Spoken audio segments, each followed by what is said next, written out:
Welcome to the All Around Joe podcast, where we optimize your human performance from my personal experience as an athlete, coach, and all-around self-improvement junkie. Hey guys, I'm coming to you from the Fantastic Life Studios today here, currently in Manson, Washington. And this podcast, I'm going to be talking about my thoughts and results from the fasting mimicking diet, which is the third round or third time that we've done it. This time we had 5 people in the Get Better Project doing it together, which is really fantastic because we were able to support each other and have a good time with kind of like making jokes and fun about how little we had to eat and how we were feeling. And it was just great to have that support system in there, which is awesome. Before we get into this, the interesting thing about the podcast today is that we have actually 4 different types of stats, and that's what we're going to go over in this podcast is the results. So if you ever thought about doing a fast or the fasting mimicking diet by Prolon, this will give you some more information about the actual stats that we have from our whoop straps. So 3 of us have stats that have been reported. Actually, 4 of us were using the whoop, and I just asked people if they'd be okay with reporting their information to me so that I could share it on the podcast today. And there was only one person that didn't want to share their stuff, which I don't know why, because they also had great results, but that's all right. I just don't have the exact results from them. But if you ever thought about doing a fast, there are many benefits of doing it, and I've talked about them before in the podcast. I'll put in the show notes. You can see access to my other podcast, which I've done, where I actually took blood testing before and after. We didn't do the blood testing before and after. This time we did more subjective and whoop, HRV, sleep, and resting heart rate data, which is also going to be very interesting. And we got all pretty much positive results. There was only one little negative piece of result in there, and I'll go over that in a little bit. But this would be great for you guys to follow along to see what kind of information that we got from doing the Prolon fasting mimicking diet. And I highly encourage you to reach out if you have any questions about this for yourself, because I know that there are probably a lot of questions about why you would do it or like how certain things work when you're doing the fasting mimicking diet. AKA FMD is what people will put it down. So if you ever see somebody say that they did the FMD, it's the acronym for Fasting Mimicking Diet by Prolon. And also I should note that Prolon and L-Nutra are pretty much like the same thing or combined. So if you see L-Nutra, it's also associated with Prolon. And I'm not exactly sure how that whole relationship works, but just so you know that there is a link between those two things. So without further ado, let's jump right into this and let you guys know some of the information that we gathered while doing this 5-day fasting mimicking diet. So we started the diet on a Sunday, which for us is a regular work week. So we did the 5 working days, and we did that specifically so that we would have the 2 days after the fast in order to have some time kind of readjusting, doing things we wanted to do. If we felt good, we could go and eat some good food after the fast. Also, we noticed the last time we did the fast, we were able to work pretty effectively while doing the fast, but we wanted to make sure and not have any crazy days leading up to that, because it's not always great to have some high intensity stuff that you have to do before you get into this fasting mimicking diet. Lastly, we made sure that I wrote a workout plan for all 5 days for all of us this time around, because the first time we did nothing but walk and didn't really feel all that great. Well, it was hard. Let's put it that way. It was hard. We did do some walks, and the walks were hard. And then the second time we actually lifted. So I did some more. I gathered more information about people that are doing the fast and like figured out how you would want to work out in order to not mess with the fast. And basically all that Prolon says, you don't want to do anything that's high intensity. So no high intensity stuff. And that meant no CrossFit workouts or no high intensity Get Better Project workouts or anything like that.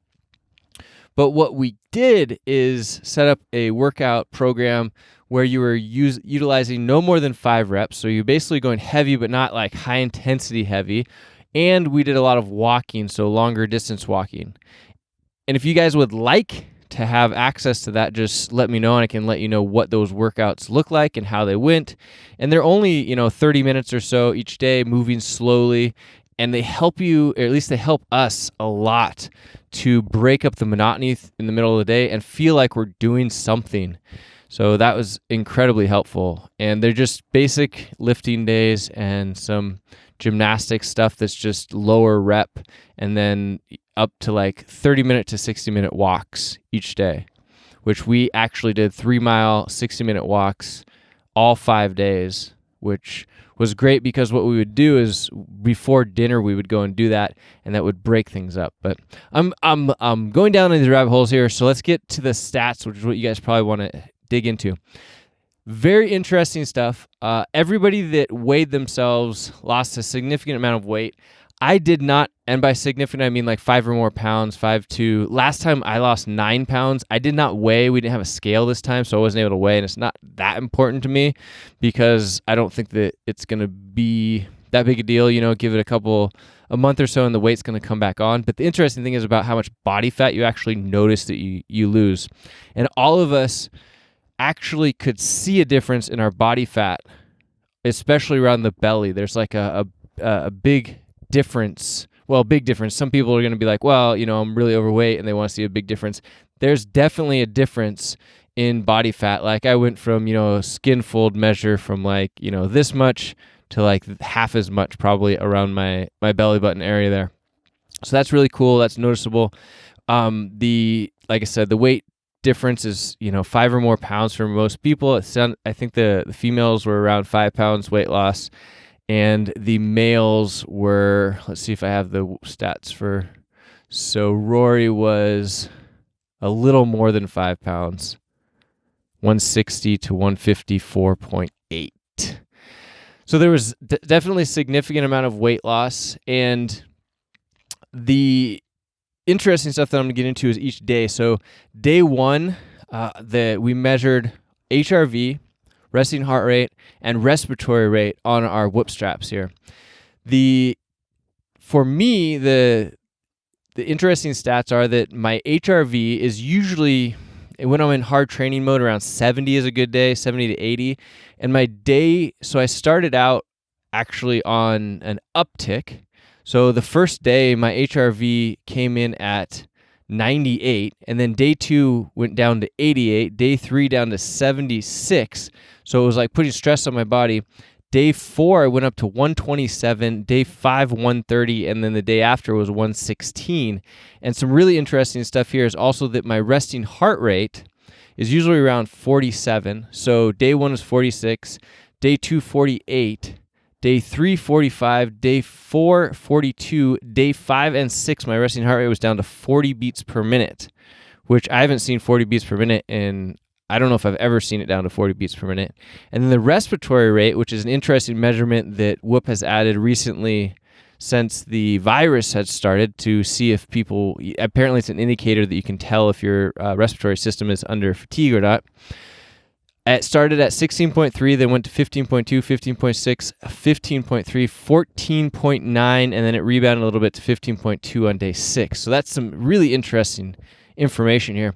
And then I noticed for me, day 1 and day 2, I had a heavy amount of brain fog. And we went 0 caffeine for this whole thing. So we went from having usually for me it's like 1 to 2 cups a day down to 0. And I had heavy brain fog, did not feel motivated at all on day 1. Day 2 was also a very similar way to that. Did not feel super energized at all, didn't really want to work. Day 3, I went into it thinking, man, I scheduled some calls and things this day in the afternoon, and I'm not sure if I'm going to have to be able to do them, so I almost canceled them, but at about 2 p.m. on day 3, I had a huge jolt in energy and focus. So I literally sat down with my computer and was about to cancel the rest of my day when I just got this massive amount of energy and focus towards what I was working on. So it was fantastic. And that actually held out for all of day 4 and all of day 5. And from that point in day 3 through into the night of day 5, I really didn't feel that hungry.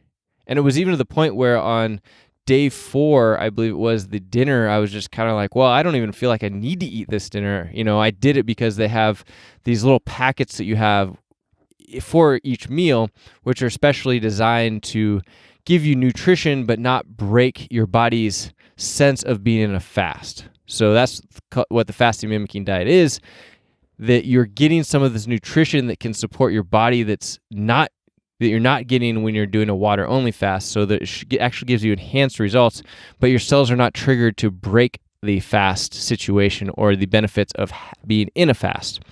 So there's a fasting mimicking diet in a nutshell. So I didn't feel even hungry until like the night of the 5th day. I did start feeling hungry again, where I just wanted to eat something, but the energy stayed up significantly. And then day 6 is always really interesting because the energy stayed super high. I was only able to have 1 cup of coffee throughout the whole day. I just kind of sipped on it. I actually don't know if I even finished it because just a couple of sips and I felt like I was lit up with caffeine and focus. So it was really interesting. And then that's been that same way since I stopped the fast. And this is like 5 days later or 4 days later. So it's been super interesting in that sense. Then Emily had some crazy stats here. So her HRV has always been higher, and everybody's HRV is different. Just based off your genetics, you're going to have different set points for HRV. So hers started off at 159, then went down to 122, 126, and then went up to 147, 163, and then on day 6, it jumped to 293, which is the highest she's ever seen it. Craziness, right?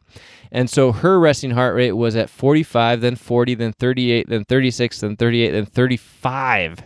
She had a 35. And then the respiratory rate was 17.8, 17.2, 16.6, 16.0, 5.8, and then, 15.8, and then 15.6.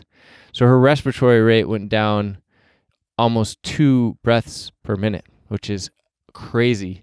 And she also reported having, lower energy, headache, and I should report I had a headache on Monday, or the first day, not Monday, the first day as well. And she also had a headache and then started getting mental clarity on Tuesday. So the second day. So she started feeling a little bit better early on, and then had a great day on Wednesday on day 3 and day 4, and then had low motivation and started feeling tired on day 5, which seems to be kind of a trend mine didn't set in until later in the afternoon, evening time. So that's pretty interesting to note. And she felt like she had, a lot of good mental clarity throughout, better than any other time that we've done the fast. And I would agree with that. Rory, who I should mention, Rory Arakaki, you can find him online by just searching for Rory Arakaki. That's Arakaki, and he does some health coaching. So if you guys are interested in doing any kind of health coaching, check out him on Facebook at rory.healthcoach. So facebook.com/rory.healthcoach. And he's also a coach in the Get Better Project. So Rory's a fantastic guy.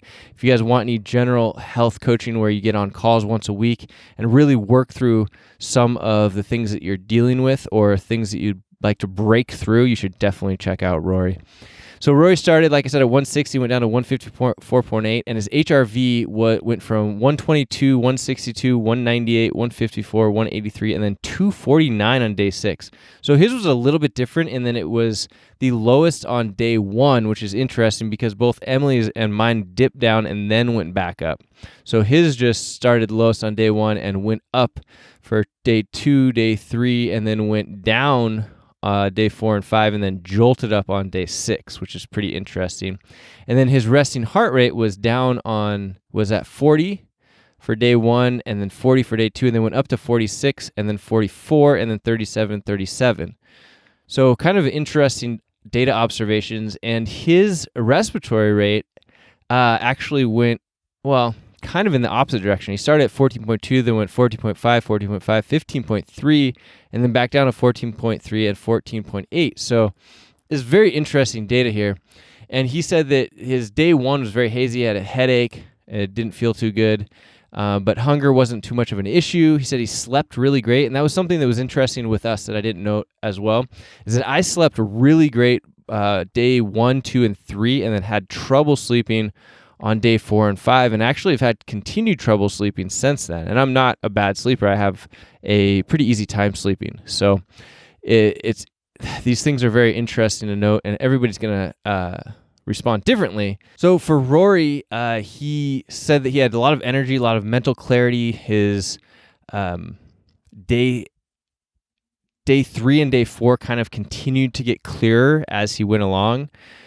Day 5, he said, was his easiest day. And he said he actually felt like he could continue to go longer on day 5, which is fantastic because that's what you want to get into. I felt like that early on day 5, but then as we got into later of the day, on day 5, I was like, I'm out. I'm ready to go eat some food. So that's interesting stuff. And then Pamela didn't monitor, but she said that she had a headache on day 1 and couldn't concentrate very well, felt sleepy.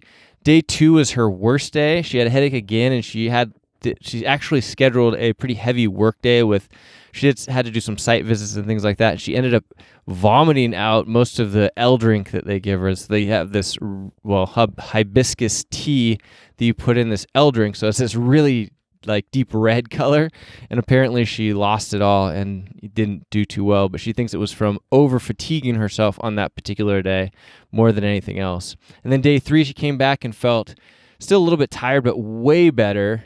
And then day 4, she felt like she had more energy and was way more alert.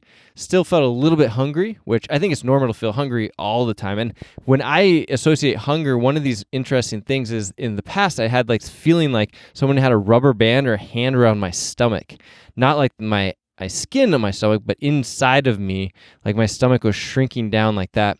I didn't really feel that at all during the fast. But the interesting thing is day 6 and day 7, I actually felt that when I tried to eat. I felt like that clenching of my stomach, like it didn't really want the food. So if Pamela says on day 5, she started feeling way, way better and started leaning out as well. Like she could see it leaning out, way more alert, lots of energy, didn't really feel hungry at all on the last day. So we had all of these crazy positive results. Some of them are a little bit different than others. Some of them in different, sequences than others. And I just think it was super interesting to note how we, were able to track this data and the HRVs that improved as well as the resting heart rates. And, 2 of us had increased respiratory rate and Rory actually had a decreased respiratory rate. So it's just super interesting to see how our bodies are responding. But all in all, it seems like the data that we gathered is a huge positive benefit. So we lost body fat, increase in resting heart rate, or decrease in resting heart rate, increase in HRV, and most of them had an increase in respiratory rate, and all of us had increases in mental clarity and mental energy. So if that's not cool, I don't know what is, as well as the things that we're not measuring, which for me, one of the major reasons that I like to do the fasting mimicking diet is because it's shown to give you a bunch of cell autophagy, which means that your cells are basically cleaning themselves out and regenerating in a better way than they were before. There's a huge boost in stem cell production naturally on days 4 and 5, and there's a decrease in fasting blood glucose, as well as a marked decrease in body fat. Can't lose, right? And there's been some interesting stuff that shows about how your strength comes back. You can come back stronger from it, and with more muscle mass. So you might, and you probably will, lose some muscle mass in that weight loss in the 5 days, and then you will build it back stronger. And I've even noticed that even in the last couple of days that we've been done, I feel like certain things in certain aspects, my muscles are looking fuller already, and it could just be that my skin is thinner because I have less fat. But either way, it's a positive win-win for sure. A side note, I would mention that we went in a little bit too hard on day 6, so the first day back of eating, on our workout. It was just, we got into it and we started going and we pushed it too hard. Even though we meant to not push it too hard, sometimes it's just hard to step back a little bit. And that caused a pretty big nervous system crash, actually, by doing that. So, I'd advise you to make sure that you're going to think about not jumping right back into hard training after you get done. Take it really easy on day 6. See how day 7 feels. For day 7, we actually felt really good and high energy during the workout, and that was awesome. But everybody's going to be different. You need to play it by ear and see how that's going to go for you. But the positive effects of this, I think, are a huge win, very beneficial, and I hope that you guys enjoyed listening to this and seeing what we had going for us, how the struggle was, and then also the positiveness that came from it. And lastly, I think that we're going to try and do this again in about 4 months instead of 6 months. We've been setting up after our massive positive results last time to do it about every 6 months. They say, I believe it's every 3 to 6 months if you're a healthy person. But I was feeling maybe it was just with the whole virus and like the stay-at-home order or whatnot and having to have everybody kind of be on edge. And I was feeling that on edge and like unsettled for the last, few weeks. So I'm wondering if I could. But I feel way better now, like a completely different mindset, totally relaxed. And I'm wondering if doing that every 4 months might be a great reset, and it's not really going to be a bad thing to do it a little bit earlier than that 6-month mark. So we're going to try and do this again in about 4 months, like I said, and see if we can stay on point mentally and physically for a longer period of time and do the reset before our bodies and minds go to a place of not feeling so motivated. And like I said, it could have to do with the environmental factors that are all around us right now and not being able to have our normal setup and normal life. But it could also be, something that we could preemptively strike on with this 5-day fasting mimicking diet. And I would highly recommend it. I think that the biggest takeaway for me of this is how much I am more relaxed and more focused. So any kind of anxiety that I had or any kind of worries or non-motivation for work, I gain that back like tenfold. So if you're feeling like you're anxious, if you're feeling like you need to lose some body fat, if you're feeling like you're unfocused and you can't like you snap at people really quickly, try doing this for those reasons, because there's all these other benefits, on a cellular level that are happening to you, making you younger and whatnot. But the mental benefits and the amount of like mental health that you get from this is something that I hadn't been expecting, that is just amazing. So you guys, you can check out this actual kit at prolonfmd.com, and I highly recommend that you do. And if you would like to join us in the Get Better Project, we are offering 2 weeks free of the Get Better Project, which is our fully inclusive coaching program for people that want to work out at home with zero equipment, or if you have a full gym setup, or if you just want to work out with 2 dumbbells and a kettlebell like we do. Actually, you only really need 2 dumbbells. That's it. And that's what our setup is. Usually we add a kettlebell in sometimes, but head over to thegetbetterproject.com/2 weeks and you'll get the full program. You get the workouts every single day with the video coaching that I do for every single one of the workouts, as well as weekly athlete check-ins where we go over nutritional setup, we go over your sleep setup, we go over where you're stressing about, because these little things like sleep and stress are some of the biggest factors that are keeping people from actually reaching their fitness and health goals, and their mind gets messed up. So I would recommend, if I see somebody that's super stressed out all the time, to maybe try this fasting mimicking diet in the Get Better Project. And we're going to do another round of it whenever we do the fasting mimicking diet. We set up an event, we do it all together, we share our notes, and we help each other through it. So head over to thegetbetterproject.com/2 weeks, and you could get started right now, today, and start working with us. It's fun stuff. We'd love to have you. All right, guys. Hope this was informative for you. You can get to the show notes and all of the actual stats if you're a visual person, you want to see them at allaroundjoe.com/254. That's allaroundjoe.com/254. And if you like this podcast, share it with a friend, give us a review, or, hit us up on social media. There we have it. The All Around Joe podcast, where we optimize your human performance from my personal experience as an athlete, coach, and all-around self-improvement junkie. I will see you on the next podcast.